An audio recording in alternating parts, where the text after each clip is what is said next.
সড়কে গন্তব্যের দূরত্ব সহ সামনের অবস্থা জানতে বুঝতে সহায়ক হয় মাইলপোস্ট ও রোড সাইন।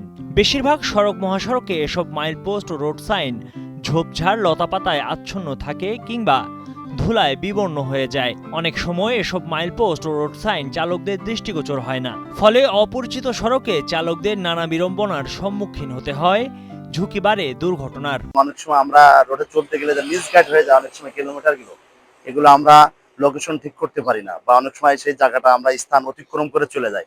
মাইল পোস্ট গুলো থাকে আপনার বিভিন্ন সময় গাছপালা জঙ্গলে আবদ্ধ থাকে, অনেক সময় দেখা যায় না যে দূরত্বটা কত কিলোমিটার আসছে, কত কিলোমিটার বাকি আছে, বা সিগন্যাল গুলো আমরা অনেক সময় দেখতে পাই না। অনেক সময় বিভিন্ন গাছপালা ডালে আবৃত থাকে। এই কারণে এই কাজগুলো যাদের তত্ত্বাবধানে করার কথা ছিল তারা তো করে নাই। পেশায় সাংবাদিক এই মানুষটি সপ্তাহে একটি দিনের পাশাপাশি প্রতিদিনের পেশাগত কাজের ফাঁকে নিয়মিত করছেন সড়ক নিরাপদ করার কাজ। সড়ক চিহ্নগুলো দৃষ্টিগোচর করতে তিনি নিজ উদ্যোগে এ কাজ করছেন প্রায় ৩ মাস হলো। এই কয়েকদিনে প্রায় ৫০০ মাইল পোস্ট ও রোড সাইন পরিষ্কার করেছেন তিনি। সাতক্ষীরার সুন্দরবন থেকে শুরু করে খুলনা বিভাগের খুলনা ও বাগেরহাট জেলা ব্যতীত বাকি ৮ জেলাতে এ কাজে গিয়েছেন তিনি। যারা ছোটখাটো যানবাহন চালায়, বড় যানবাহন চালায়, তারা পথ চলতে যে দিক ভুলে যায়, যে কোন দিকে যাবে, কোন রাস্তা যাবে, এই রাস্তাটা কত কিলো, এখান থেকে অমুক জেলা কত কিলো, আর একটা জেলা কত কিলো, তারপরে কোন রাস্তা দিয়ে গেলে কাছাকাছি যাওয়া যাবে। এইসব রোডের যে সিগন্যাল পোস্ট, মাইল পোস্ট, বিভিন্ন দিক নির্দেশনামূলক পোস্ট, এইগুলো আসলে দীর্ঘদিন ধরে ময়লা আবর্জনা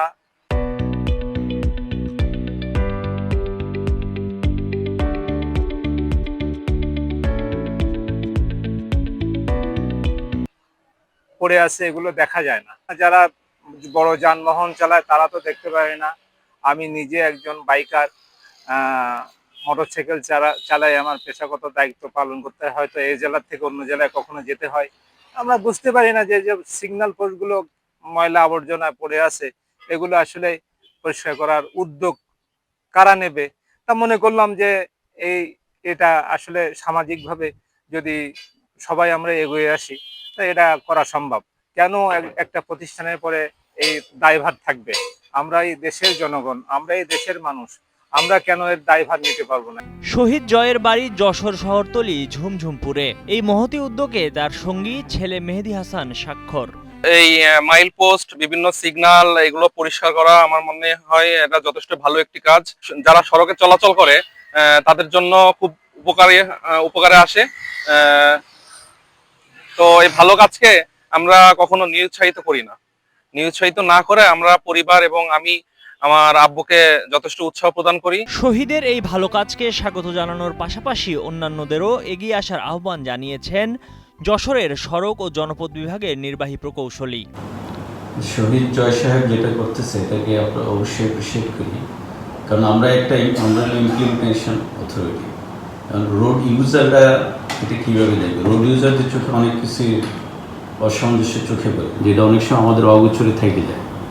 কাজী উনি যেটা করতেছে, আমাদের অনেক জায়গায় দেখা যাচ্ছে সাইনবোর্ড প্রায় একটু হয়ে যায়, যে গাছ গাছালি, বিশেষ করে বর্ষাকালে গাছ খুব দ্রুত বিকাশ হয়, যার জন্য অনেক ক্ষেত্রে এগুলো একটু অনেক দৃষ্টির বাইরে চলে যায়।